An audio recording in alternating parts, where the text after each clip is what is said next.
Salut chers frères et sœurs, salut à tous les amis de la Côte d'Ivoire. C'est fait, les candidatures sont arrivées à la commission électorale indépendante. C'est-à-dire que des candidatures sont arrivées à la candidature pour être président de la République de Côte d'Ivoire. Des gens veulent gérer la Côte d'Ivoire. Des individus sont prêts à apporter les savoirs à la Côte d'Ivoire. Le problème est de savoir qu'est-ce que ces gens-là savent. Qu'est-ce qu'ils veulent apporter à la Côte d'Ivoire. Vraiment, c'est fait. On nous dit qu'il y a 45 candidats ou 45 candidatures à la candidature de la présidente de la République de la Côte d'Ivoire.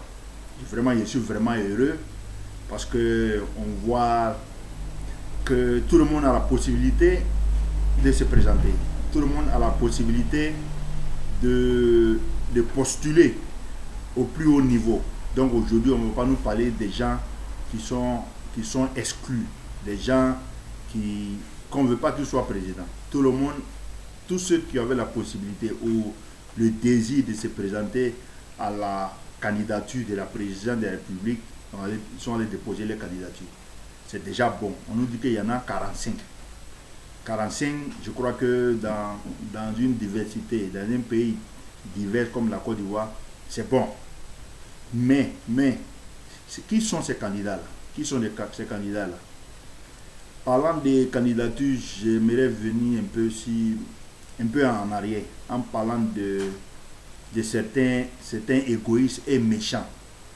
Vous voyez bien, on nous dit que Kablan Denkan a démissionné parce que lui aussi voulait le président. On nous dit que Marcel Montano a démissionné parce que lui aussi il veut être président. Et Mabrito Akes, tout le monde le sait, lui aussi il voulait être président. Sero Guillaume l'a dit haut et fort sur tous les plateaux, il voulait être président. Henri Konan Bédié s'est détaché du président Alassane Ouattara parce qu'il voulait être président. Mamadou Koulibaly veut être président. C'est pas mal de vouloir être président. Mais regardez, des gens que j'ai cités qui étaient autour du président Alassane Ouattara, on a d'abord Henri Konan Bédié, Soro Guillaume, Mabrito Akes, Niamie Kona, Kablan Denkan, Marcel Montano et je ne sais plus qui. Et tous disent qu'Alassane Ouattara leur avait promis le poste. C'est méchant et irresponsable. Le poste là, Alassane ne promet pas à quelqu'un. C'est les Ivoiriens qui luttent. À supposer un instant qu'Alassane ait promis à tous ces gens-là. Je me rappelle d'une phrase de Laurent Gbagbo qui dit: le président de la République, la présidente de la République, c'est une chaise. C'est pourquoi on dit le fauteuil présidentiel, c'est pas un banc. Si c'était un banc, on allait faire asseoir tout le monde côte à côte. Mais c'est une chaise. Et cette chaise-là ne peut être occupée que par une seule personne. Une seule personne à qui tous les Ivoiriens ont donné leur accord. Henri Konan Bédié dit qu'Alassane lui avait promis faire la passe. Soro Guillaume dit qu'Alassane lui avait promis faire la passe. Et Mabrito Akes dit la même chose. Marcel Montano dit qu'il a été trahi parce qu'il n'a pas été. Alassane il devait lui faire la passe. Kablan Denkan dit qu'on devait lui faire la passe. Ah, mon frère, on est où là même là? On est où? Que ces égoïstes là, ces gens méchants qui travaillent autour du président, tout le monde veut être président. Alassane, imaginez un instant. D'abord, je ne crois pas que Alassane ait promis ce poste-là, le fauteuil présidentiel, à quelqu'un. Je ne crois pas. Parce que ce monsieur-là, monsieur Alassane Ouattara, que je connais là, c'est un homme de parole. Et nous l'avons vu. J'ai même dit à certains des amis, c'est le seul politicien qui dit et il fait. Nous avons les preuves. Je ne suis pas sûr. Et c'est pas vrai qu'Alassane ait promis de faire la passe à tout cela. D'abord même, qu'il ait la volonté de faire la passe à tout cela. C'est un seul ballon. On fait passe à une seule personne. Donc ce monsieur-là ne peut pas promettre ce poste-là à tout cela. Donc, quelque chose ne cloche pas.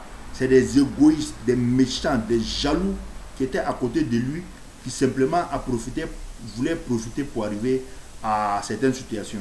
Je me rappelle de ce que disait Solo Guillaume, que le poste du vice-président de RD a été créé parce qu'Alassane lui avait promis ça. Certes, au RDR ou au RHDP, on peut lui promettre ça. Mais rappelons-nous que pendant les élections, les accords, ce qu'on nous a fait croire entre Bédié et Alassane Ouattara, que ces accords-là étaient signés, que Alassane Ouattara allait faire la passe à Henri Konan Bédié ou au PDCI ou un membre du PDCI. Regardez bien. Et Soro Guillaume était dans cet accord-là. Soro Guillaume aujourd'hui ne peut pas venir nous dire qu'Alassane lui avait promis après ses mandats de l'installer là-bas. Ce n'est pas possible. Puisque nous savons qu'ils étaient tous dans le même accord avec Henri Konan Bédié et que Alassane, que j'en doute, que Alassane avait promis le poste au PDCI, Soro Guillaume étant du RDR, Alassane, il ne peut pas encore promettre ce même poste-là à M. Soro Guillaume. On a encore d'autres voix qui sont sorties, qui sont m'abritoires que Marcel Amontano, que moi je considérais l'un des fidèles, parmi les fidèles du président Alassane Ouattara. On a vu Nyamion Gora tout récemment qui a parlé sur les médias, il veut être président aussi. On voit Kabla Denkan, que moi aussi, bon, je ne considérais pas un des fidèles d'Alassane Ouattara parce qu'il était du PDCI. Mais j'ai dit que ce n'est pas possible qu'Alassane ait promis ces postes-là ou de faire la passe à qui que ce soit. Le fauteuil présidentiel, c'est brique. C'est les Ivoiriens qui donnent le fauteuil présidentiel. Donc, Alassane Ouattara pouvait appuyer seulement qu'un. Parmi tous ceux qui se sont déclarés et que Alassane avait promis faire la passe, qui Alassane allait appuyer. Donc, allons voir maintenant, allons comprendre la mauvaise foi ou l'égoïsme de ces gens-là. Tout le monde ne peut pas être président. Tout le monde ne peut pas être président. Et regardez, je prends le cas d'une personne vraiment très noble, très remplie de valeurs, très sage, Henriette Dagri Diabaté. Tout le monde sait que cette femme-là, ou qui cette femme-là est au RDR. Tout le monde le sait. Alassane, si il avait à promettre quelque chose à quelqu'un, je crois qu'à cette femme-là, il allait promettre tout. Mais regardez, depuis son élection, il a dit, Tanti, moi, on veut travailler pour la Côte d'Ivoire. Vraiment, pour les postes de ministre, là, j'ai besoin de gens qui coupent à tout. Toi, là, il faut t'asseoir ici. Et elle s'assise où Alassane Ouattara l'a mis, grande chancelière de la Côte d'Ivoire. C'est un poste qui n'est pas trop visible, c'est un poste qui n'est pas trop médiatisé, mais elle est là, sagement, elle fait son travail et c'est la nation. C'est ce que nous appelons des gens de devoir, des personnes de devoir. Regardez Amadou Bon Coulibaly, paix à son âme. Alassane Ouattara l'a mis secrétaire général de la présidence. Les Amadou Bon, ils ont trop souffert pour le RDA. Alassane Ouattara pouvait le jeter directement Premier ministre sans même attendre ces magouilles de Soro Guillaume là. Mais regardez, ces gens-là, je ne vais pas revenir sur le cas de Marcel Amontano. Ces gens-là, c'est les gens de devoir. La Côte d'Ivoire est gérée. Le pays a beaucoup de postes. Tout le monde ne peut pas être président. Tout le monde ne peut pas être président. Il faut que nous comprenions cela. Alassane Ouattara est là. Les gens ont sa confiance. Il a des collaborateurs. Imaginez un instant que tous ces collaborateurs-là veulent être président. C'est pas possible, c'est pas possible. Donc aujourd'hui, je crois que Dieu même a fait le combat de M. Alassane Ouattara en lui montrant les brebis galeuses, je dis bien qui étaient à ses alentours. Vraiment, c'était des brebis galeuses parce que tous ceux-là se disent que Alassane devait leur faire la passe. Mais quelle passe? Marcel Amontano, que moi je considérais l'un des fidèles de Alassane Ouattara, mais aujourd'hui il a déçu. Quelle passe? Il était ministre des Affaires étrangères. Ça, c'est pas bon. On ne peut pas servir le pays étant ministre des Affaires étrangères. Daniel Kabla Denkan, c'est dit qu'on devait lui faire la passe. Il était vice-président de la Côte d'Ivoire. Ça, c'est pas bon. Deuxième personnalité du pays. Hein? Ça, c'est pas bon. Cyril Guillaume dit qu'on devait lui faire la passe. Il était président de l'Assemblée nationale. On ne peut pas servir là-bas. Ça, c'est pas bon. Et Henri Konan Bédié, il dit qu'on devait lui faire la passe. Lui, Alassane Ouattara ne prenait aucune décision sans aller consulter le président Henri Konan Bédié. Ça, c'est pas bon. Cette considération n'est pas bon. Cette considération-là, on ne peut pas l'accepter pour l'unité du pays. On ne peut pas faire union autour de cet homme-là. Et Mabrito Akes, il était ministre du gouvernement. Ministre, je ne sais pas, il a chargé des ministères quelquefois. Il était ministre du gouvernement. Ça, c'est pas bon. Mais Diane, vous voulez quoi? Tout le monde veut être président. Et l'autre là, Nyamien Ngoran, lui aussi, il veut être président. Il était ministre dans le gouvernement de M. Ouattara. Mais ça, c'est pas bon. Regardez des gens qui servent la nation aux plus hautes fonctions, dans des plus hautes fonctions. Mais ils disent non, il veut être président. C'est bon. On peut être ambitieux, on peut prétendre pouvoir apporter des choses pour le pays. Mais pour ça, là, on doit faire des palabres. Pour ça, on doit faire des palabres. Je dis non. Quand on veut servir la nation, on peut servir la nation même étant un simple cadre d'une administration. On ne veut pas être tous présidents. Alassane Ouattara, il travaille avec ses collaborateurs. Imaginez que tous ses collaborateurs veulent être président. C'est impossible. Et la Côte d'Ivoire même, imaginez que tous les 25 millions Ivoiriens veulent être président. S'il vous plaît, soyons un peu responsables et évitons d'être méchants. Évitons d'être méchants, de vouloir apporter ce que l'autre a déjà apporté. Mais ces gens-là, ils nous proposent quoi? Comme on dit, Henri Konan Bédié s'en part. Parce que lui, on lui veut la passe. Il veut le bien de la Côte d'Ivoire. Mais la Côte d'Ivoire ne va pas bien. Il faut que la Côte d'Ivoire passe par eux là pour être bien.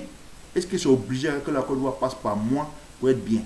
Nous savons que la Côte d'Ivoire va bien, va mieux. C'est vrai, il y a beaucoup de choses qui restent à faire. Mais la Côte d'Ivoire vient de loin. La Côte d'Ivoire avait besoin d'unité. La Côte d'Ivoire avait besoin de sagesse. Mais nous, regardez, le plus vieux mais n'est pas sage. Ça m'amène à croire que la sagesse n'a rien à voir avec l'âge. Parce que nous voyons des jeunes qui se confortent dans les positions là où on les met. Vraiment, je n'arrêterai jamais de saluer cette dame-là, Mme Henriette Dagri Diabaté, qui a accepté de s'asseoir à la chancellerie. C'est un poste qui n'est pas trop visible, qui n'est pas trop médiatisé. Mais elle sert la nation. Apprenons à servir la nation, non à nous servir. Et ça a été dit. Tous les faits sont là. Je dis qu'on a des gens méchants. Maintenant, parlant des candidatures à la candidature du président de la République, Soro Guillaume a été radié de la liste électorale. Ce qui entend qu'il ne peut pas être candidat. Mais ce monsieur-là, avec tout cela, il envoie des gens et c'est soi-disant suivait pour aller déposer sa candidature. Ok, quand on ne veut pas écouter, mais la loi est là. La loi est là pour établir la vérité. Ne soyons pas surpris que cette candidature-là soit rejetée. Et ce serait irresponsable et méchant d'appeler des jeunes gens dans les rues parce que cette candidature-là sera rejetée. Et tout le monde sait que ça sera rejeté. Donc, préparons-nous à ne faire aucun mouvement parce que ça sera rejeté. Parce qu'on nous a déjà dit. J'ai dit on n'est pas juriste mais on n'est pas aveugle aussi. Et une autre candidature. Et c'est encore triste. Encore très triste la candidature de Laurent Gbagbo que des individus vont présenter à la commission électorale indépendante. Sur quel bannière ou sur quel groupe politique? On nous dit EDS. Laurent Gbagbo aujourd'hui est candidat à l'élection présidentielle sous la bannière ou sous le groupe ou sous comme un parti politique EDS. Qu'est-ce que c'est là? Ça, c'est quel cafouillage ça? D'abord, on sait que ces candidatures-là, cette présentation non, la présentation est légale. Mais nous sommes d'accord sur que ces candidatures-là sera rejetée parce que Laurent Gbagbo ne remplit pas les conditions. Ne soyons pas surpris que ces candidatures-là soient rejetées. J'informe, ces candidatures-là sera rejetée. Maintenant, ce sera irresponsable et méchant d'appeler les gens dans les rues ou les gens à manifester quand on va rejeter cette candidature-là, parce que nous savons bien que ça sera rejeté. Je répète encore, nous ne sommes pas juristes, mais nous ne sommes pas aveugles. Laurent Gbagbo, sous la bannière de EDS, est-ce qu'on peut se situer un peu même? Est-ce que ces gens-là, ils savent ce qu'ils font? Est-ce qu'ils savent ce qu'ils veulent? Il y a un FPI. FPI est représenté par Afin Guessa. Ils sont allés sur tous les plateaux. Ils font tous les débats qu'ils sont FPI. D'autres disent la branche illégale. Non, non, la branche illégale du FPI. Donc aujourd'hui, Laurent Gbagbo, les gens de Laurent Gbagbo, les partisans irresponsables, le président de la candidature de Laurent Gbagbo est sous la bannière de EDS. Bueno, ça nous amène à réfléchir, ça nous amène à voir réellement que ces gens-là n'ont rien dans les bagages, ils n'ont rien dans la tête, ils ne comprennent rien de la démocratie, surtout ils ne comprennent rien de la vue d'une nation. Une nation vit. Regardez, à imaginer un instant que les partisans de Félix Houphouët-Boigny disent Houphouët-Boigny ou rien. La Côte d'Ivoire, Houphouët-Boigny, il est décédé il y a longtemps. La Côte d'Ivoire continue de vivre. Des gens viennent nous dire Gbagbo ou rien. Mais Gbagbo ou rien, on pouvait comprendre si c'était vraiment Gbagbo ou rien, ou ces gens-là vraiment étaient attachés à la personne de Gbagbo. Gbagbo ou rien. Mais on s'en va tisser des accords mesquins, des accords des sorciers là avec certaines personnes. Je vois Gbagbo, les gens de Gbagbo, souvent avec des gens de Guillaume Soro, je vois souvent avec les gens de Henri Konan Bédié, mais où allons-nous? Où vont ces politiciens-là? Qu'est-ce qu'ils veulent? La Côte d'Ivoire est une. Il n'y a pas autre Côte d'Ivoire. Dieu a fait. Nous avons vécu des moments pour nous donner un peu d'idées. Avant, on proclamait sur toutes les chaînes la Côte d'Ivoire, pays béni de Dieu. Pays béni dans quel sens? Parce que Houphouët-Boigny a sémé les graines de la concorde, de la paix. Aujourd'hui, nous voyons, et l'histoire récente nous donne des signaux que la paix là, ça se cherche. Donc aujourd'hui, je suis là, comme je dis, on va rentrer, faire passer le message à tout le monde que ces gens-là, ils ne sont pas dignes de foi. Ces gens-là n'ont rien du tout à apporter à la Côte d'Ivoire. Ils veulent seulement venir pour se venger. Et les Ivoiriens que nous sommes, n'allons pas leur donner cette occasion-là. La Côte d'Ivoire a fait le chemin. Regardez, depuis la mort du Houphouët-Boigny jusqu'à l'avènement d'Alassane Ouattara, rien n'a été fait en Côte d'Ivoire, rien du tout. Henri Konan Bédié n'a pas construit même une petite école. De Laurent Gbagbo, là, j'en parle pas. Mais aujourd'hui, le thème, c'était les candidatures. Comme j'ai dit, les candidatures sont rentrées. On dit qu'il y a 45 candidats. Aujourd'hui, là, ce qu'on a besoin de ces candidats-là, c'est venir sur les plateaux, nous présenter les projets. Nous dire pourquoi chacun de ces 45-là veulent gérer la Côte d'Ivoire. Comme je dis, tout le monde ne peut pas être président. J'ai parlé de certains qui étaient à l'homme, mais travaillaient pour eux-mêmes. Ça, c'est méchant pour l'État. C'est méchant pour une Côte d'Ivoire. Tout le monde peut servir à tous les postes, même au plus petit niveau que ce soit. On peut servir. On n'a pas besoin d'être président pour servir sa nation. Donc, ces candidats-là qui viennent nous présenter leurs projets, qui viennent aujourd'hui là qu'on assiste à des débats de fond, débats de projets, débats de qu'est-ce qu'il veut apporter déjà. Alassane Ouattara a mis la barre vraiment très haute. Le bilan, comme on le dit, est inattaquable. Qui viennent nous dire qu'est-ce qu'ils peuvent faire de plus, qu'est-ce qu'ils veulent apporter aux Ivoiriens. Mais ce n'est pas en venant dire que non, je suis venu pour une mission de salut public, ou je suis venu pour assainir, je ne sais pas quoi. Mais des vrais débats, qu'on nous dise. Et Alassane Ouattara l'a dit en son temps, qu'en 5 ans, il allait créer 1 million d'emplois. Et des gens se sont étonnés où ces emplois allaient sortir. Et nous avons vu effectivement des millions, plus que des millions d'emplois créés. Donc, c'est sur ce plateau-là que nous attendons nos candidats. On vient nous dire qu'est-ce qu'ils veulent apporter à la Côte d'Ivoire, qu'est-ce qu'ils peuvent apporter aux Ivoiriens pour le développement, bien sûr. Il y a des méchants des débats, des méchants qui n'ont rien à dire, qui n'ont rien à démontrer ou qui n'ont rien à nous apporter, viendront sur nos plateaux faire des chantages, faire attendre au dernier moment, lancer des appels, des manifestations. Et ici, j'en profite pour attirer l'attention des jeunes Ivoiriens. Notre avenir est en jeu. Nous avons beaucoup à gagner. Aujourd'hui, là, j'ai été heureux de voir des jeunes Ivoiriens entrepreneurs, des possibilités d'emploi en Côte d'Ivoire, ce qui n'était pas le cas dans un passé très récent. Donc aujourd'hui, là, appelons nos candidats, appelons nos leaders, appelons ces candidats-là, ces opposants-là, à nous présenter leurs projets, à nous dire qu'est-ce qu'ils veulent apporter à la Côte d'Ivoire. C'est là le vrai débat. Nous allons revenir certainement sur les chaînes. Nous sommes là pour faire passer le message, pour surtout appeler les uns et les autres à comprendre. Nous ne détenons pas la vérité. Nous avons notre vision de la vie, mais aujourd'hui, là, la chose la plus importante doit être la Côte d'Ivoire. La Côte d'Ivoire, le développement de la Côte d'Ivoire, le bien-être des Ivoiriens. Et il faut apporter la santé, il faut apporter de l'école, il faut que les enfants partent à l'école, il faut que les Ivoiriens puissent se soigner, il faut que les Ivoiriens puissent vaquer à leurs occupations, il faut que les jeunes Ivoiriens aient du travail, il faut que les Ivoiriens puissent voyager, il faut qu'il y ait des infrastructures, il faut que les villes soient développées. C'est sur ce débat-là, que nous attendons ces différents candidats.